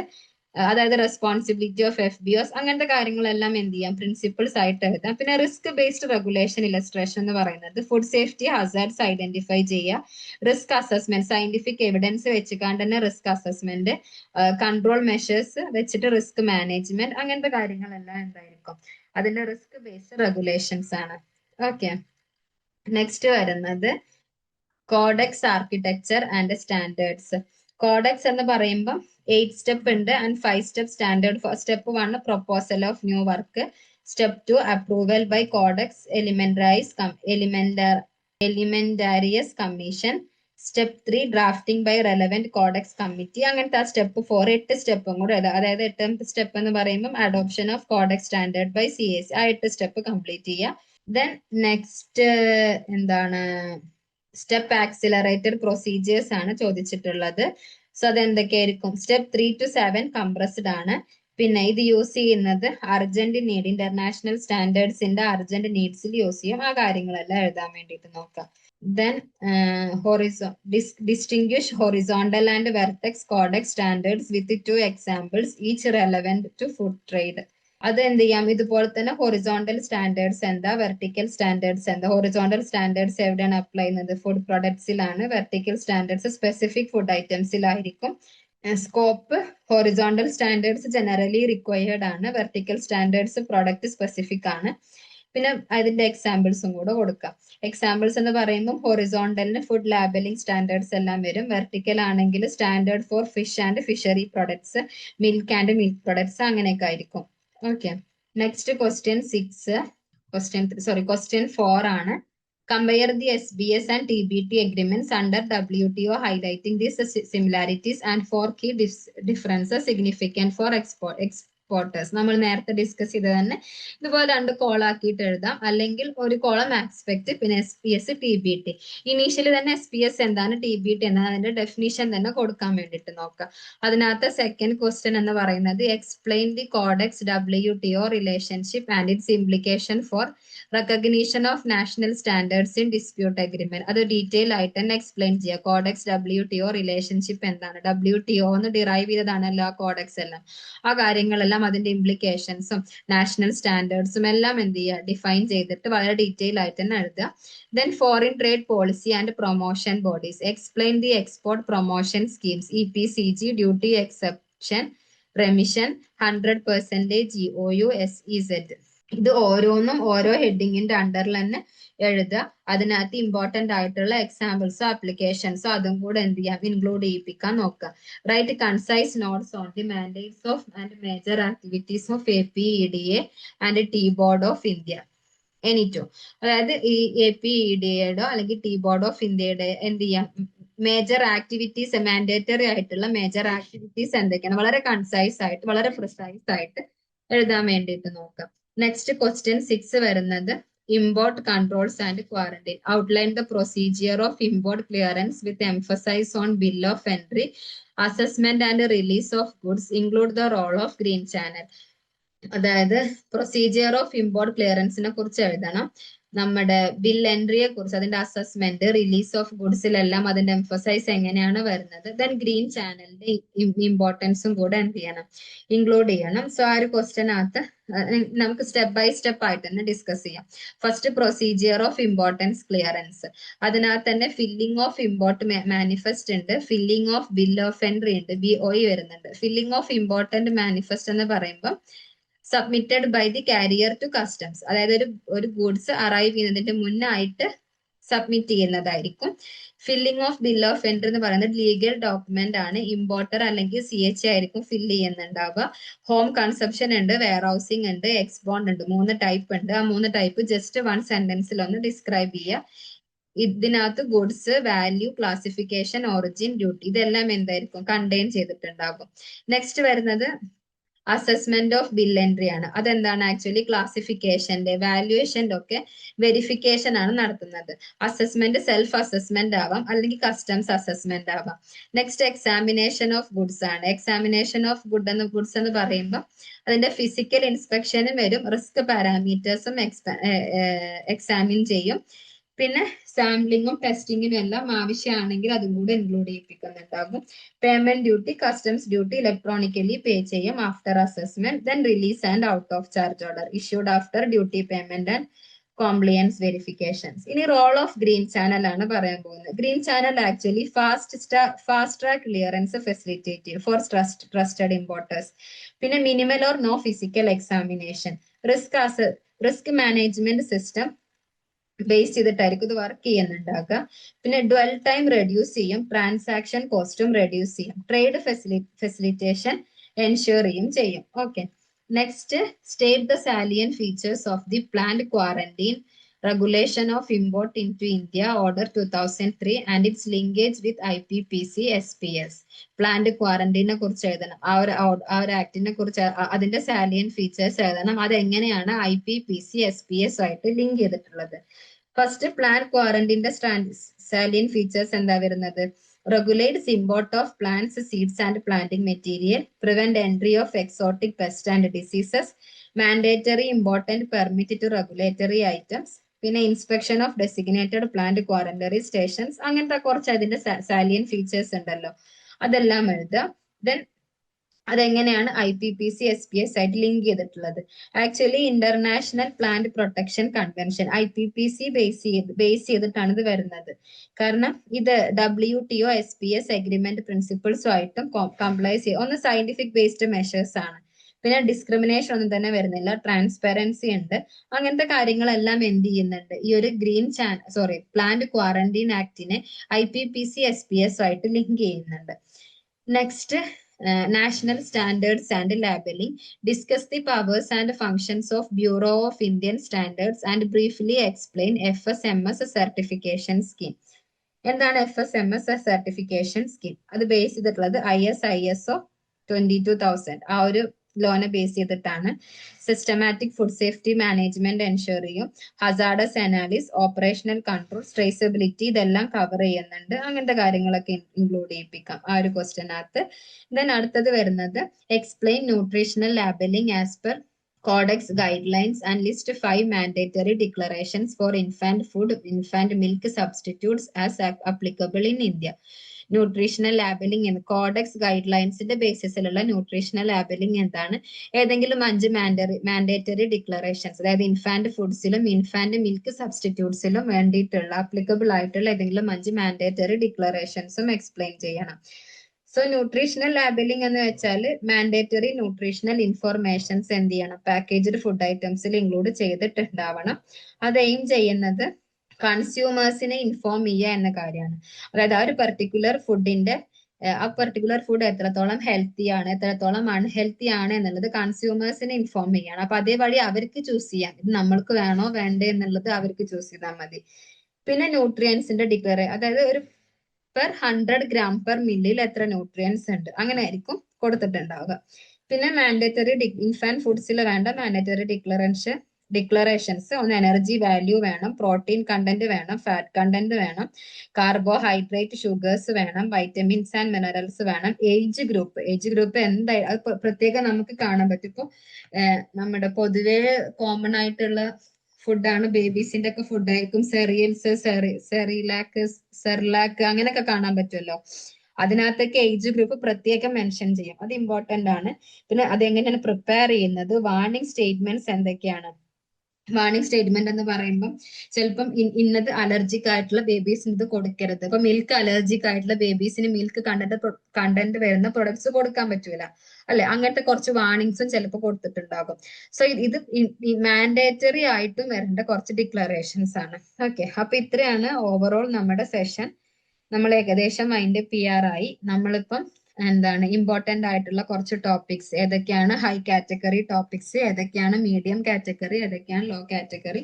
ഞാൻ വീണ്ടും പറയാണ്, ലോ കാറ്റഗറി അല്ലെങ്കിൽ മീഡിയം കാറ്റഗറി എന്ന് പറയുമ്പം ഒരിക്കലും നമുക്ക് സ്കിപ്പ് ചെയ്ത് പോകാനുള്ള ഒരു ക്രൈറ്റീരിയ അല്ല. നമ്മൾ അത് എന്താണെങ്കിലും കവർ ചെയ്യണം. 1 or 2 തവണ ചോദിച്ചിട്ടുള്ള ക്വസ്റ്റ്യൻസ് തന്നെയാണത്. സോ അത് ഇനിയും റിപ്പീറ്റ് ചെയ്യാനുള്ള ചാൻസ് ഉണ്ട്. ഒരിക്കലും സ്കിപ്പ് ചെയ്യാനുള്ള ഒരു ക്രൈറ്റീരിയ അല്ലത്. എല്ലാ ക്വസ്റ്റ്യൻസും എല്ലാ ടോപ്പിക്സും നമ്മൾ കവർ ചെയ്തിട്ട് തന്നെ പോകണം. ബട്ട് നമ്മൾ ഏത് ടോപ്പിക്സിന് കൂടുതൽ ഇമ്പോർട്ടൻസ് കൊടുക്കണം, അത് മാത്രമാണ് ഈ ഹൈ മീഡിയം ലോ എന്നതുകൊണ്ട് നമ്മൾ ഉദ്ദേശിക്കുന്നുള്ളൂ. അല്ലാതെ ഒരിക്കലും സ്കിപ്പ് ചെയ്യാനുള്ള ഒരു ക്രൈറ്റീരിയ അല്ല. ഓക്കെ, സോ ഇപ്പം ഓവറോൾ ഒരു ഐഡിയ കിട്ടിയിട്ടുണ്ടാകും. നമ്മുടെ പേപ്പർ ആൾറെഡി നിങ്ങൾ പഠിച്ചിരിക്കുകയാണ്. ഇതൊരു ഫൈനൽ റിവിഷൻ പ്രോസസ് എന്ന രീതിയിലോട്ട് ആയിരിക്കും ഈ ഒരു സെഷൻ നിങ്ങൾ കാണുന്നുണ്ടാവുക. ഫൈനൽ മിനിറ്റ് റിവിഷൻസിലൊക്കെ നമ്മൾ ഏതൊക്കെ ടോപ്പിക്സ് പെർട്ടിക്കുലർലി കവർ ചെയ്യണം അതിനെ കുറിച്ചൊക്കെ നല്ലൊരു ധാരണ ആയിട്ടുണ്ടാകും ഇപ്പൊ. അപ്പൊ എല്ലാവരും വളരെ കോൺഫിഡന്റ് ആയിട്ട് തന്നെ എക്സാംസിന് അപ്പിയർ ചെയ്യുക.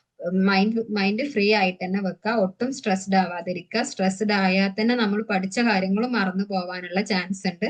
സോ നമ്മൾ പഠിച്ചിട്ടുണ്ട്, നമ്മളെ കൊണ്ട് പറ്റും എന്ന രീതിയിൽ വളരെ കോൺഫിഡന്റ് ആയിട്ട് തന്നെ എന്ത് ചെയ്യാം, എക്സാംസിന് അപ്പിയർ ചെയ്യാൻ വേണ്ടിയിട്ട് നോക്കുക. And wishing you all the best from the whole Landwise team and from my part. എന്റെ ഭാഗത്തുനിന്നും നമ്മുടെ ഹോൾ ടീമിന്റെ ഭാഗത്തുനിന്നും all the very best for you. Okay, thank you. വളരെ കോൺഫിഡന്റ് ആയിട്ട് അപ്പം എക്സാമിന് അപ്പിയർ ചെയ്യാം. Okay, thank you. വീട്ടിലിരുന്ന് ഡിഗ്രി PG പഠിക്കാം. ഇന്ത്യയിലെ ഏറ്റവും മികച്ച ഇഗ്നോ സപ്പോർട്ട് പ്ലാറ്റ്ഫോമായ ലെൻവൈസിന്റെ സഹായത്തോടെ രാജ്യത്തെ ഏറ്റവും മികച്ച ഡിസ്റ്റൻസ് എഡ്യൂക്കേഷൻ യൂണിവേഴ്സിറ്റിയായ ഇഗ്നോയിൽ നിന്നും ഡിഗ്രി അല്ലെങ്കിൽ PG നേടാം. കൂടുതൽ വിവരങ്ങൾക്കായി എത്രയും പെട്ടെന്ന് സ്ക്രീനിൽ കാണുന്ന നമ്പറിൽ വാട്സ്ആപ്പ് വഴിയോ കോൾ വഴിയോ ബന്ധപ്പെടുക.